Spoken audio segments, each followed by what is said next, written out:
हम्म हम्म, तो चलिए गाइस, आज हम बात करेंगे कुछ और क्वेश्चंस के बारे में। तो बेसिकली यहाँ पे अगर हम देखेंगे तो सबसे पहला सवाल है, और अगर आप ऑब्जर्व करोगे तो 29 और 30 जनवरी का जो भी पेपर है, बेसिकली नेम रिएक्शन पे बड़े सारे क्वेश्चन देखने को मिले। बेसिकली नेमिंग रिएक्शन पे जो भी क्वेश्चन अभी आपको यहाँ पे दिखेंगे, तो सबसे पहले आ रहा है कौन सा, words reaction. Actually words reaction में क्या होता है बच्चों, वर्ड्स रिएक्शन में हमें पता है कि अगर आर एक्स है प्लस क्या रहेगा, ट्वाइस एन ए प्लस यक्स आर, तो हमें क्या मिलेगा, क्या मिलता है, ये x और ये यन क्या आ जाता है, यन एक्स बनेगा।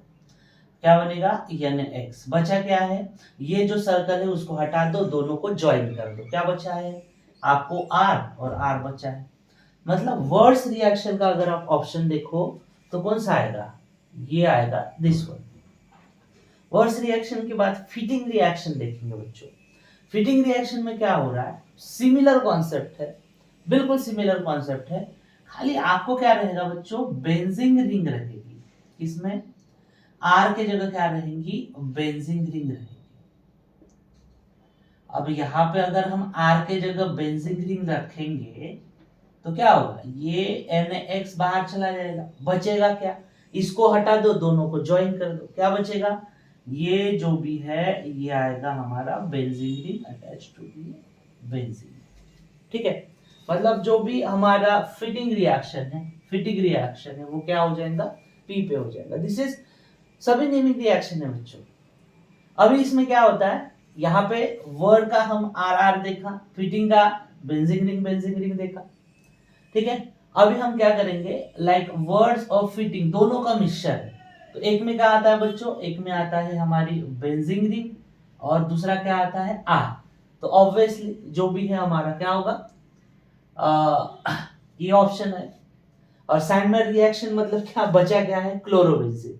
तो क्लोरोबेंजीन जो भी आएगा उसका आएगा। ठीक है, तो बेसिकली इस तरीके से बड़े ही इजी से सवाल पूछे गए थे ऑन नेमिंग रिएक्शन।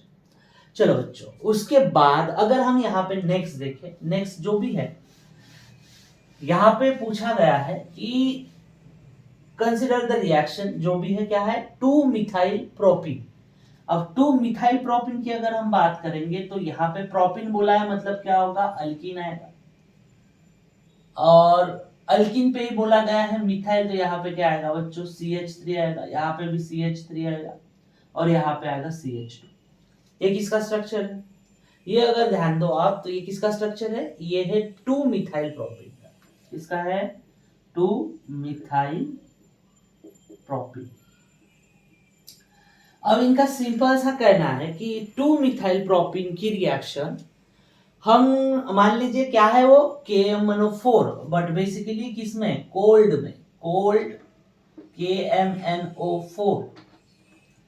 तो इसमें बेसिकली जब इसकी रिएक्शन होती है कोल्ड KMNO4 के साथ, तो यहाँ पे देखा जाए तो विसिनल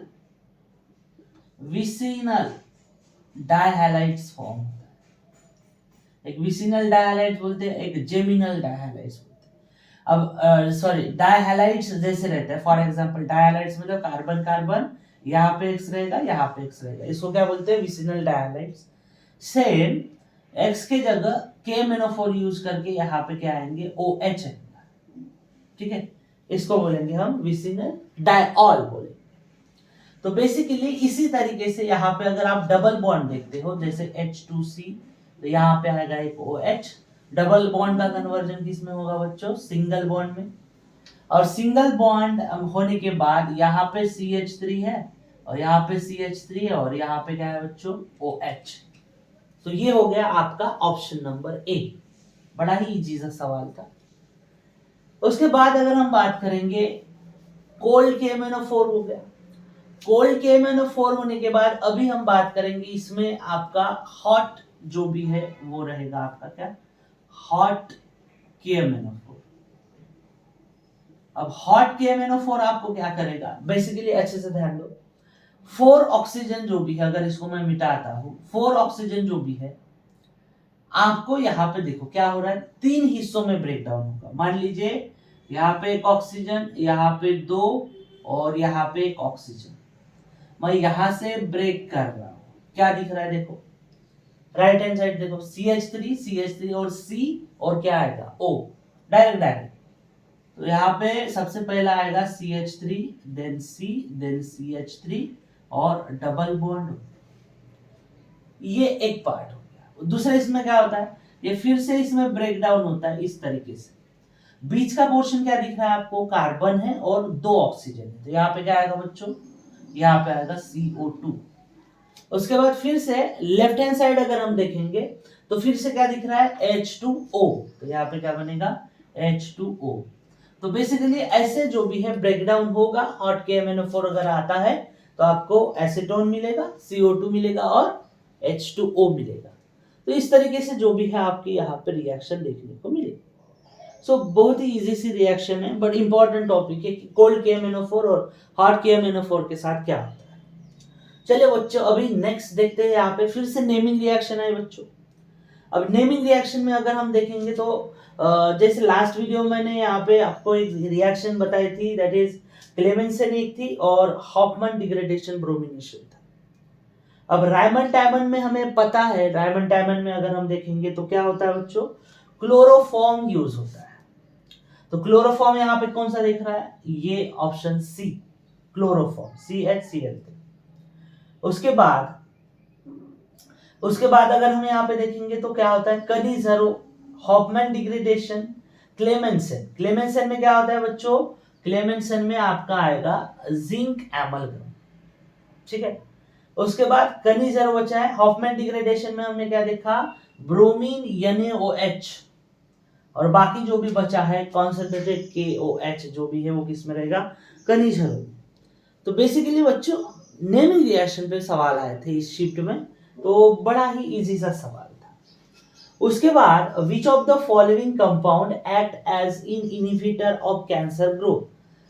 कैंसर ग्रोथ की अगर हम यहाँ पे बात करेंगे तो बेसिकली वो इनहिबिटर होता है जो ट्रीटमेंट के लिए यूज किया जाता है, दैट इज अ सिस्प्लैटिन। ये आपका करेक्ट ऑप्शन आएगा। सिस्प्लैटिन की अगर हम बात करेंगे तो यहाँ पे उसका जो भी है स्ट्रक्चर याद रखना बच्चों, प्लैटिनम है, देन यहाँ पे प्लैटिनम Cl2 और NH3, इस तरीके का जो भी है इसका स्ट्रक्चर रहेगा। मतलब यहाँ पे देखो बच्चों, प्लैटिनम समझो यहाँ पे एक Cl है और यहाँ पे एक Cl है, यहाँ पे एक NH3 है और यहाँ पे क्या रहेगा, NH3, ठीक है, इस तरीके से। तो यहाँ पे बेसिकली इसका जो भी है स्ट्रक्चर इस तरीके से आता है, Cl दैट इज NH3 और यहाँ पे NH3।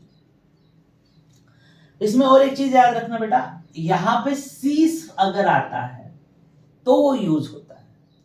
अब सीस बोले तो क्या, जैसे आप देखो Cl और Cl पास हॉरिजेंटली भी जाते हैं तो समझो Cl और Cl आपको साथ में दिख रहे हैं, या अगर वर्टिकली भी जाते हैं, ठीक है, तो ये Cl इधर और इधर सेम साइड अगर आ रहे हैं, कहने का मतलब क्या है, अगर वो सेम साइड आ रहे हैं बच्चों तो ये Cl और Cl पास है, इसलिए क्या होता है, इसको बोलेंगे सिस्प्लैटिन। दूसरी चीज बच्चों, प्लैटिनम की अगर हम यहाँ पे बात करेंगे तो अगर कोई भी जैसे मेटल है तो इसके बिल्कुल अपोजिट, जैसे ये A है और ये A है, क्या हो रहा है, इसका अपोजिट है, ठीक है। एक तो स्ट्रेट लिख लो या फिर ऐसे लिखते हैं, ये A इधर तो ये इधर, तो उसको क्या बोलते हैं बच्चों, ट्रांस बोलते हैं। तो अगर प्लैटिनम का अगर ऐसे भी सवाल आ सकता है तो ट्रांस की बात करेंगे तो क्या होगा, NH3 और यहाँ पे क्या होगा, Cl। देखो Cl इधर है, फिर मेटल है, फिर Cl क्रॉस है, इसलिए इसको क्या बोलेंगे बच्चों, ट्रांसप्लैटिन, ठीक है। तो इस तरीके से बड़ी ही इजी से सवाल है, और ये याद रखना बच्चों कि कैंसर के लिए वो तो सिस्प्लैटिन यूज होगा, कौन सा, सिस्प्लैटिन। हो सकता है आपको अगर स्ट्रक्चर पूछे तो इस तरीके से स्ट्रक्चर होगा, सीस में Cl पास में रहेंगे, और ट्रांस की बात करेंगे तो Cl अपोजिट डायरेक्शन में रहेंगे, ठीक है। चल उसके बाद नेक्स्ट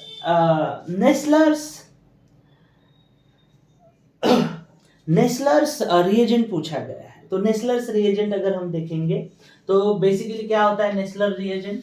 नेस्लर रिएजेंट एक्चुअली होता है, ठीक है, एक्चुअली नेस्लर रिएजेंट की अगर हम बात करेंगे तो यहाँ पे आपको K2 और HgI4 इस तरीके से जो भी है आपका नेस्लर रिएजेंट रहेगा, ठीक है। तो ये रिएजेंट याद रखना है कौन कौन से रिएजेंट होते हैं। उसके बाद नेक्स्ट अगर हम यहाँ पे बात करेंगे तो एटॉमिक रेडियस के ऊपर सवाल है बच्चों, एटॉमिक रेडियस। तो देखो इसमें क्या बोल रहा है, in a Bohr radius of hydrogen atom बोला गया है, इन अ ग्राउंड स्टेट उसकी बोहर रेडियस दी है। तो सबसे पहले अगर हम मेन फॉर्मूला यहाँ पे देखें तो फॉर्मूला क्या है हमारा, R n is equal to R naught, then आएगा एन का स्क्वायर बाय जेड। क्लास 11 का सवाल है। अगर हम यहाँ पे बात करेंगे आर एन की वैल्यू इसमें दी गई है कितना है 0.6 is equal to R naught. अब यहाँ पे हाइड्रोजन एटम है, ठीक है, यहाँ पे अगर हम बात करेंगे फॉर हाइड्रोजन एटम की तो ये है आर एन 0.5। हाइड्रोजन एटम के लिए एन की वैल्यू कितनी है बच्चों, ठीक है, हाइड्रोजन के लिए यहाँ पे बोला गया है कि एन की वैल्यू कितनी है। तो यहाँ पे क्या लिखेंगे, एन की वैल्यू एक्चुअली यहाँ पे 1 रहेगी क्योंकि फर्स्ट ऑर्बिट में है, और एन जेड की वैल्यू कितनी रहेगी तो एटॉमिक नंबर भी क्या होगा 1 रहता है। तो यहाँ पे पुट करो आर नॉट, एन की वैल्यू मतलब 1 का स्क्वायर डिवाइडेड बाय जेड मतलब 1, यहाँ पे 0.6 है। हाँ, तो यहाँ पे क्या होगा 0.6 इज इक्वल टू क्या मिला हमें 1 का स्क्वायर 1 और 1 मतलब क्या हो गया आर नॉट। आर नॉट की वैल्यू हमें मिली कितनी बच्चों 0.6, कितनी मिली 0.6। अब क्या करेंगे फिर से दूसरा हमें क्या दिया गया है, find out the Bohr radius. Bohr radius निकालने को बोला है, मतलब हमें आर एन जो भी है वो निकालना है बच्चों। अब आर एन निकालना है किसका, हेलियम का, और उसका ऑर्बिट दिया है, कौन सा ऑर्बिट, थर्ड ऑर्बिट। अब अगर हम बात करेंगे किसकी, फॉर हेलियम, हेलियम की बात करेंगे तो एन की वैल्यू यहाँ पे देखो कौन सा है ऑर्बिट। आपको हो सकता है फर्स्ट ऑर्बिट दे, सेकेंड ऑर्बिट दे, थर्ड ऑर्बिट दे, तो समझ जाने का बच्चों क्या है वो एन की वैल्यू। तो एन की वैल्यू कितनी हो जाएगी यहाँ पे 3। उसके बाद जेड कितना होता है हेलियम का, हेलियम का हाइड्रोजन हेलियम 2। चलो बच्चों यही फॉर्मूला यूज करेंगे, हमें हेलियम की निकालना है तो क्या होगा बच्चों R n is equal to क्या लिखेंगे यहाँ पे आर नॉट, देन एन का स्क्वायर बाय 1। अब आर एन निकालना है, आर नॉट देखो बच्चों यहाँ पे ऑलरेडी निकल चुका है, तो आर नॉट क्या हो जाएगा 0.6 इंटू एन की वैल्यू देखो 3 है, तो यहाँ पे क्या लिखूंगा 3 का स्क्वायर डिवाइडेड बाय जेड है, जेड क्या है बच्चों 2। इसको सॉल्व करेंगे तो 0.6 इंटू 9/2, अब 2 1 जा 2 और यहाँ पे क्या होगा 0.3। चलो बच्चों क्या बचा है 0.3 इंटू 9, अब डिवाइडेड बाय 1 है, तो इसको हम बात करेंगे तो ये कितना आएगा 2.7, नियर अबाउट कितना आएगा बच्चों 2.7 एंगस्ट्रॉम जो भी है इसका यूनिट, मतलब जो भी है इसका आंसर आएगा। तो यहाँ पे इस तरीके से आपको यहाँ पे सॉल्व करना पड़ेगा। इसके प्रीवियस जो भी है एग्जाम में आपको एटॉमिक रेडियस के बारे में सवाल था जो कि मैंने यहाँ पे नीचे लिखा हुआ है, बिल्कुल सेम टॉपिक है बच्चा। अब इसमें हम यहाँ पे याद रखेंगे तो इसमें क्या हो रहा है सेम ही टॉपिक पे सवाल पूछा गया है, और एग्जाम्पल भी आप अच्छे से देखते हो तो वो भी आपको सिमिलर वन देखेगा, सॉल्व करने का पैटर्न इसी तरीके से रहेगा। तो इसको आपको अच्छे से यहाँ पर समझना है। चलो उसके बाद नेक्स्ट सवाल है, या इसी पैटर्न पे अगर हम लास्ट वाला सवाल करें और ऑर्गेनिक का बाद में देखें तो देखो इसमें क्या होगा। इसमें देखो बच्चों radius of the second orbit बोला है, सही सेम सवाल, सेकेंड ऑर्बिट बोला है बच्चों। सेकेंड ऑर्बिट मतलब यहाँ पे एन की वैल्यू कितनी रहेगी, एन की वैल्यू रहेगी 2 ऑफ लिथियम। तो यहाँ पे सबसे पहले क्या लिखूंगा फॉर लिथियम, एन की वैल्यू कितनी है बच्चों, एन की वैल्यू कितना दिया है 2, आयन इज एक्स। देखो यहाँ पे वैल्यू गिवन थी 0.6, यहाँ पे कितना है एक्स, तो वो अब हमें यहाँ पे देखना पड़ेगा। देन अगर लिथियम की बात है तो Z इज इक्वल टू कितना होगा, हाइड्रोजन, हीलियम, लिथियम। ठीक है, मतलब Z की वैल्यू कितनी होगी 3। चलो बच्चों यहाँ पे पुट करते हैं Rn is equal to R0 जो भी है वो अगर हम बात करेंगे n स्क्वायर बाय Z। तो देखो यहाँ पे Rn पता नहीं है, यहाँ पे 0.6 थी, यहाँ पे क्या दिख रही है आपको x। तो अब हम क्या करेंगे Rn की जगह x पुट कर देंगे क्योंकि हमने वैल्यू पुट की। यहाँ पे इससे पहले क्वेश्चन में 0.6 पुट किया था। चलो अब यहाँ पे क्या हो गया R0 जो भी है n की वैल्यू क्या है, n की वैल्यू है बच्चों 2 का स्क्वायर बाय 3 है तो ये 3। इसके बाद क्या होगा, ये 3 को इधर लेके जाऊंगा क्या होगा बच्चों 3x is equal to R0 क्या हो जाएगा 4। ये 4 को इधर लेके जाऊंगा तो क्या होगा, ये होगा 3x बाय 4 और R0। तो यहाँ पे फिर से हमने क्या किया बच्चों R0 की वैल्यू यहाँ पे हमें पता चली। अब ये पता चलने के बाद आपको नेक्स्ट जो भी है आगे बढ़ना है। रेडियस ऑफ थर्ड ऑर्बिट जो भी है बेरिलियम की यहाँ पे बात हो रही है फॉर बेरिलियम। बेरिलियम में ऑर्बिट दिया गया है बच्चों, थर्ड ऑर्बिट बोला है। थर्ड ऑर्बिट मतलब क्या होगा n इज इक्वल टू 3 हो जाएगा। थर्ड ऑर्बिट और बेरिलियम की अगर हम बात करें, लिथियम के बाद बेरिलियम, लिथियम का 3 है तो बेरिलियम का कितना होगा Z इज इक्वल टू 4।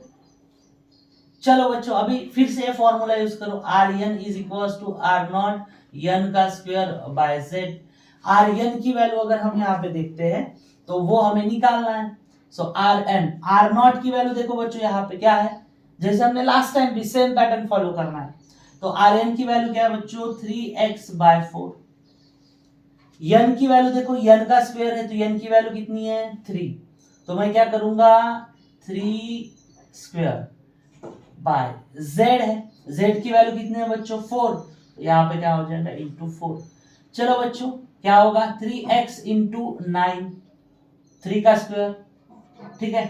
और यहाँ पे क्या हो जाएगा 16। और चलो देखो 9 इंटू 3 कितना बच्चों 27x बाय 16। तो Rn जो भी है वो कितना आएगा बच्चों 27 बाय 16। तो देखो एक क्वेश्चन है जो शिफ्ट 24 25 में पूछा गया था, एक क्वेश्चन है जो 29 30 में पूछा गया था, ये है और ये है।